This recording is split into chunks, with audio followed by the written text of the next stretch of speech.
So லைஃப்பில் எல்லாருக்குமே வந்து ரெஸ்பெக்டபுளாக நம்மளை நடத்தணும்னு என்ன இருக்கும். நீங்கள் ஒரு காமனான இடத்துக்கு போவீங்க, ஒரு மேரேஜ் ஃபங்க்ஷனுக்கோ இல்லை ஒரு பர்த்டே பார்ட்டிக்கோ போவீங்க. ஒரு சிலரை மட்டும் ரொம்ப ரெஸ்பெக்டபுளாக நடத்துவாங்க, ஒரு சிலரை வந்து வாங்கன்னு சொல்லிட்டு சும்மா சிம்பிளாக விட்டுருவாங்க. உங்கள் மைண்டில் ஒரு கொஷின் ஓடும், ஏன் வந்து ஒரு சிலரை மட்டும் ரெஸ்பெக்டபுளாக நடத்துகிறாங்க, ஒரு சிலரை வந்து சும்மா நார்மலாக பார்க்குறாங்கன்ற கொஷின் உங்கள் மைண்டில் ஓடும். இதே மாதிரி நிறைய இஷ்யூஸ், லைக் நீங்கள் ஆஃபீஸில் கூட அந்த மாதிரி நடக்கலாம், இல்லை ஈவன் நீங்கள் ஒரு காமன் பிளேஸ் ஒரு பொது இடத்துல போகும்போது உங்களுக்கு ரெஸ்பெக்ட் இல்லாமல் அவங்க நடத்தலாம். ஸோ உங்களுக்கு அந்த கொஷின் மைண்டில் இருந்துச்சுன்னா இந்த வீடியோ டெஃபினட்டாக உங்களுக்கு ஹெல்ப் பண்ணும். இந்த வீடியோவில் நம்ம என்ன பார்க்க போகிறோம்னா 6 ways to get respect in life. So அதை பற்றி தான் இன்றைக்கி வீடியோவில் பார்க்க போகிறோம். வீடியோக்கு போகிறதுக்கு முன்னாடி எங்கள் சேனலை ஃபஸ்ட் டைம் பார்க்குறீங்கன்னா மறக்காமல் எங்கள் சேனலை சப்ஸ்கிரைப் பண்ணிக்கோங்க. ஸோ தட் உங்களுக்கு இந்த மாதிரி வீடியோஸ் எல்லாம் நோட்டிஃபிகேஷன்ஸ் வரும். மறக்காமல் எங்கள் இன்ஸ்டா பேஜை ஃபாலோ பண்ணிக்கோங்க. வாங்க வீடியோக்குள்ள போகலாம். ஸோ நான் 6 டிப்ஸ் சொல்ல போகிறேன். இது எல்லாத்தையும் ஃபாலோ பண்ணி பாருங்கள், definitely it will change. So the first tip பார்த்தீங்கன்னா உங்களோட பாடி போஸ்டர். நீங்கள் எந்த ஒரு காமன் மீட்டிங்க்கோ இல்லை எந்த ஒரு ஃபங்க்ஷனுக்கு போகும்போதும் உங்களோட பாடி போஸ்டர் ரொம்பவே முக்கியம். நீங்கள் நடக்கிற விதம், நீங்கள் வந்து நிற்கிற விதம், நீங்கள் வந்து ட்ரெஸ் பண்ணுற விதம், இதெல்லாமே ரொம்பவே முக்கியம். அதே மாதிரி ஐ கான்டாக்ட். ஒருத்தரை பார்க்குறீங்கன்னா அவங்க கண்ணை பார்த்து பேசுங்க. லைக் ஒரு சிலர் ஒரு ஃபங்க்ஷனுக்கு போகும்போது நம்ம எதுக்கு முன்னாடி போய்க்கின்னு அப்படின்னு அப்படியே குனிஞ்சிக்கிட்டே போவாங்க. ஸோ அது வந்து என்ன ஆகுனா உங்களை நீங்களே வந்து டிமோட்டிவேட் பண்ணிக்கிறீங்க. ஆப்வியஸாக நீங்கள் ரெஸ்பெக்ட் எதிர்பார்க்க முடியாது.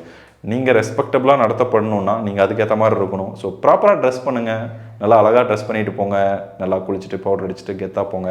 ப்ராப்பர் ஐ கான்டாக்ட் கொடுத்து பேசுங்க. அப்படி பேசுனா பரவாயில்லையே, நல்லா நம்மக்கிட்ட ஐ கான்டாக்ட் கொடுத்து பேசுகிறாங்கன்ற ஒரு மரியாதை உங்களுக்கு தானாக வரும். ஸோ நிறைய பேர் நம்ம பண்ணுற தப்பு என்னென்னா நம்மளை நாமளே வந்து கீழே இறக்கிக்கிறது. கல்யாணத்துக்கு போனோமா மூலையிலே ஒரு சேர் பார்த்து உட்காருவோம், மூலையிலேயே போயிட்டு சாப்பிட்டு வந்துடுவோம். ஸோ கல்யாணன்றது ஒரு எக்ஸாம்பிள் சொல்கிறேன். இதே மாதிரி தான் எல்லா ஃபங்க்ஷன்ஸோ ஒரு மீட்டிங்ஸோ போகும்போது நம்மளே ப்ரொஜெக்ட் பண்ணிக்கணும். போய் முன்னாடி சீட்டில் உட்காரணும், கெத்தாக உட்காரணும், உட்காரது முக்கியம், கெத்தாக உட்காரணும், ஐ கான்டாக்ட் கொடுத்து பேசணும். இதை பண்ணுங்கள், டெஃபினெட்லி ஆட்டோமேட்டிக்காக உங்களுக்கு ரெஸ்பெக்ட் வரும். செகண்ட் டிப் பார்த்தீங்கன்னா, don't be available all the time to every one. So என்ன சொல்ல வரேன்னா, நம்ம வந்து யார் எப்போ கூப்பிட்டாலும் போயிடக்கூடாது. ஏதாவது ஒரு இம்பார்ட்டன்ட் விஷயத்துக்கு போகலாம், இல்லைன்னு சொல்லலை.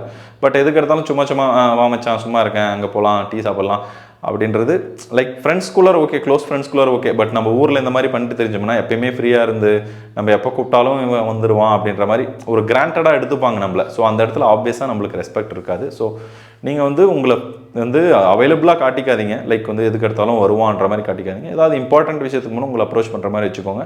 So definitely that will create a respect. Okay, இவன் எப்பயுமே பிஸியாக இருக்கான், ஒரு வேலை பார்த்துட்டு இருக்கான் அப்படின்னு ஒரு ரெஸ்பெக்டபுளாக பேசுவாங்க. ஸோ நீங்கள் வந்து ரொம்ப ஃப்ரீயாக லிபரலாக எப்போ கூப்பிட்டாலும் போயிட்டே இருந்தீங்கன்னா அந்த இடத்துல உங்களுக்கு கண்டிப்பாக ரெஸ்பெக்ட் இருக்காது. So make yourself available only for important things. So that will help. So the third tip வந்து பார்த்தீங்கன்னா, stay away from negative people. ஏன் இதை சொல்கிறேன்னா, ஆல்ரெடி வந்து அவங்களுக்கு ஒரு நெகட்டிவ் நேம் இருக்கும். உங்கள் ஊர்லேயோ இல்லை உங்கள் ஒரு ஆஃபீஸ்லேயோ ஒரு நெகட்டிவ் நேம் இருக்கிறவங்க கூட நீங்கள் சேர்ந்தீங்கன்னா கண்டிப்பாக வந்து உங்களுக்கும் அவங்களுக்கு கொடுக்குற ரெஸ்பெக்ட் தான் கிடைக்கும், சிம்பிளாக சொல்லணும்னா. So avoid negative people. Already வந்து அவங்க பேட் நேமில் இருக்காங்கன்னா அவங்க கூட நீங்கள் கூப்பிட்டு சேர்ந்துன்னு சொன்னீங்கன்னா அதுதான் சிம்பிள். நம்ம ஃப்ரெண்டை லைக் நம்ம ஃப்ரெண்டு கெட்டவனா நம்மளும் கெட்டவன்ற மாதிரி தான். ஸோ ஒரு குரூப் ஆஃப் பீப்புள் கிட்ட நீங்கள் சேர்ந்தீங்கன்னா அதே தான் உங்களுக்கும். So always avoid negative people. That will automatically create a good name to you. Fourth tip பார்த்தீங்கன்னா, don't lose your self respect. அதாவது நீங்களே உங்களுக்கான செல்ஃப் ரெஸ்பெக்டை கெடுத்துக்காதீங்க. லைக் வந்து ஒரு இடத்துல உங்களுக்கு மரியாதை இருக்காது, அந்த இடத்துக்கு திரும்ப போய் பேசுறது. லைக் ஒருத்தர் வந்து உங்களுக்கு மரியாதையே கொடுக்க மாட்டாங்க, அவங்கள பிடிச்சி தொங்கிட்டு இருக்கிறது, இந்த வேலையை வச்சுக்காதீங்க. ஏன்னா ஒருத்தர் உங்களை வந்து அவாய்ட் பண்ணாங்கன்னா அவங்கள நீங்கள் ஆப்வியஸாக அவாய்ட் பண்ணிட்டு போயிடணும். ஏன்னா நீங்கள் திரும்ப அவங்ககிட்ட போகும்போது உங்களுக்கான மரியாதை இருக்காது, நீங்கள் உங்கள் செல்ஃப் ரெஸ்பெக்டையும் விட்டுட்டு உங்கள் பேரையும் கெடுத்துவீங்க. So don't ever do that. Fifth tip to gain respect என்னென்னு பார்த்தீங்கன்னா, கிவ் ரெஸ்பெக்ட் டு அதர்ஸ். ஏன்னா பார்த்தீங்கன்னா, நீங்கள் அடுத்தவங்களுக்கு ரெஸ்பெக்ட் கொடுத்தா தான் அவங்க உங்களுக்கு ரெஸ்பெக்ட் கொடுப்பாங்க. நீங்கள் அடுத்தவங்கள எவ்வளோ மரியாதையை நடத்துகிறீங்களோ அவ்வளோ மரியாதையாக நீங்கள் நடத்தப்படுவீங்க. So always respect others. மற்றவங்கள மதிக்க கற்றுக்கோங்க. That will definitely add value. So the last tip to gain respect என்னென்னு பார்த்தீங்கன்னா, don't expect love from anyone, love yourself the most. So இதுலேருந்து என்ன சொல்ல வரேன்னா, உங்களை நீங்கள் வந்து லவ் பண்ணணும். லைக் உங்களையே பிடிக்கணும். லைக் அடுத்தவங்கள உங்களை பிடிக்குதோ இல்லையோ அதை நீங்கள் வந்து எதிர்பார்க்காதீங்க. ஏன்னா அதை எதிர்பார்த்து ஏமாறுறது தான் அதிகமாக இருக்கும். ஏன்னா அடுத்தவங்களோட மைண்ட் செட் வேறு. அவங்க வந்து உங்களை லவ் பண்ணணும்னு எக்ஸ்பெக்ட் பண்ணுறதும் தப்பு. உங்களை நீங்கள் வந்து லவ் பண்ணுங்கள்.